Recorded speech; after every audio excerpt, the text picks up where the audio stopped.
and in pancake. LeBron James. Scream if you love Pokémon DS era.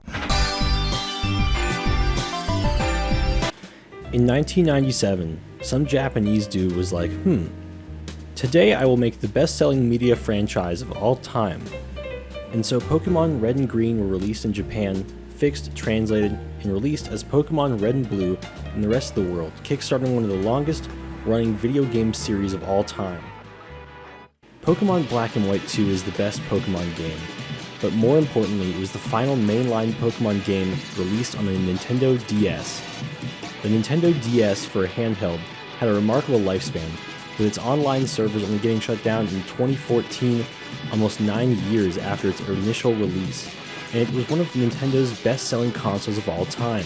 I mean, I've said it before, and so have countless others, but Nintendo isn't in the business of competing with other console manufacturers like Sony or Microsoft, and especially in the current generation where there's no need to get a console. Nintendo still cranks out classics. I just wish their company weren't dicks. After Pokémon closed out the 4th generation with Heart Gold and Soul Silver, two beloved remakes of arguably the worst games in the series, being now the best games in the series, containing a new and revamped Johto and Kanto regions, tons of special events, and a new Pokédex of 493 Pokémon in total, and on top of having one of the most expansive post-games, it's one of the few games where there's a coded event related to Arceus. And 4 generations ending, but the question on everyone's mind, what's going to be the next Pokémon game?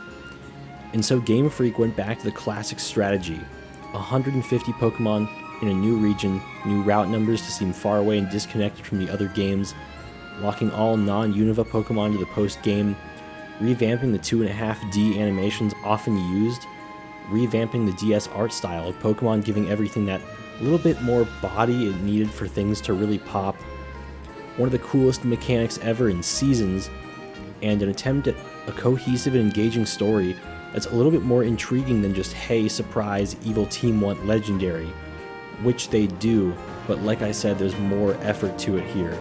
Pokémon Black and White were a hard reset that many purists at the time were not rocking with, often going, oh, I can't believe trash Pokémon and ice cream Pokémon. Brother, you have like 3 fish and 3 crabs in one generation.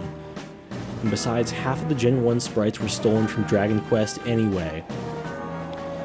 Game Freak put their all into this game, and it was still controversial, but little did we know they had an ace up their sleeve. The first Pokémon game sequel, taking place within the same generation, Pokémon Black and White 2, were released in 2012, almost 2 years after the original. And hey, that's the same amount of time between the games in in-game time as well. When comparing Black and White 2 to Gen 4 and regular Black and White, these games had new areas, new bosses, new post-game, and it seemed the most jam-packed with content, and considering you didn't need to play Black and White, unless you wanted to use Memory Link, it was a clear and easy buy. Black and White follows the main character going up against Team Plasma all the way until the end of the game, where the de facto champion is N, followed by you fighting Getsus and then N leaving credits roll post-game. Black and White 2 follows the return of Team Plasma, and instead of using Zekrom or Reshiram, now using Kyurem, the secret special third option, when suddenly N shows back up to help you defeat Team Plasma. Then Getsus uses the other dragon to form an unholy abomination of a Pokémon, and now without having N or anything or anyone to help you, you have to defeat everything by yourself. Unlike previous Pokémon games where you get help all the way, you're on your own in the giant chasm, facing death straight on. Unlike Black and White, you defeat Team Plasma and take on the champions separately. The trek from Giant Chasm to the Pokémon League feels almost hollow. You're like, well, Team Plasma is gone. They were the biggest obstacle in the way, and now you have to fight the champion. Someone unknown who you haven't seen at all this playthrough.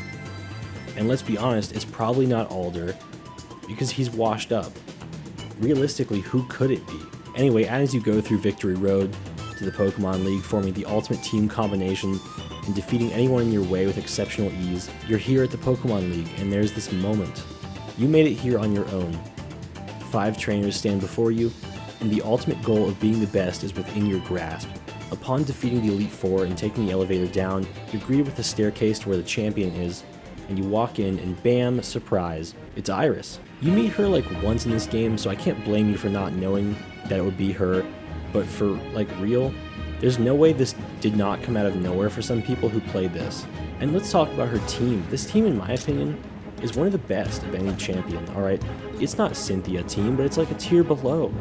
It's well built, and for an overall dragon theme, this might be the best they've done. And if you aren't prepared, you can get swept here super easily by Haxorus and Hydreigon. But what is constant in this fight is this beautiful ass music, bro. This battle starts with this incredible opening sequence and backdrop that's just peak gaming.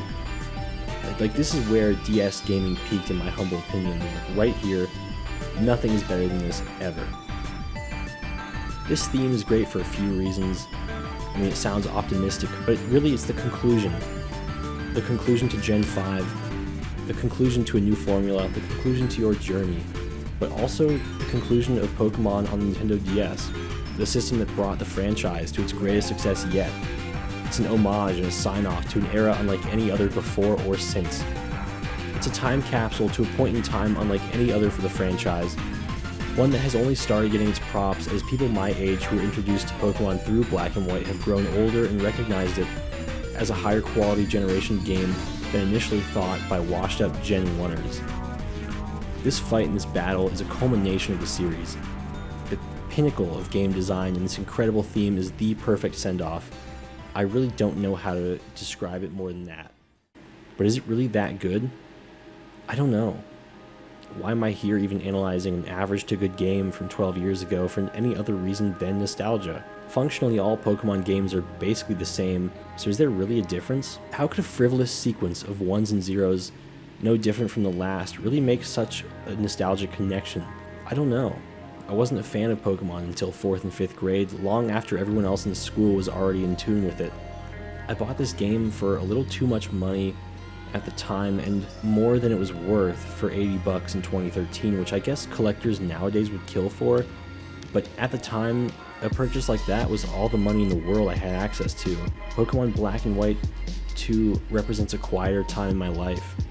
It's the game that taught me how to overcome gaming difficulties and problem solving to overcome challenges when I got repeatedly stuck at all of the gym battles in this game, trying to tough through Roxy, Elisa, and getting soft locked at Marlin. This game represents the building blocks to my gaming habits nowadays, formed over 11 years ago. It was this game that had me watching Let's Plays and other gaming content online to figure out cool secrets, unlockables, and min-maxing a lot of the games I was playing. This game means a lot to me, and I think when I hear Iris's theme, it reminds me of why this game is so important and meaningful, and I hope when you hear this song, it makes you feel good too, like you witnessed the journey. And I hope you guys enjoy this song as much as I do. That's all. Thank you so much for watching. Like and subscribe. Swag.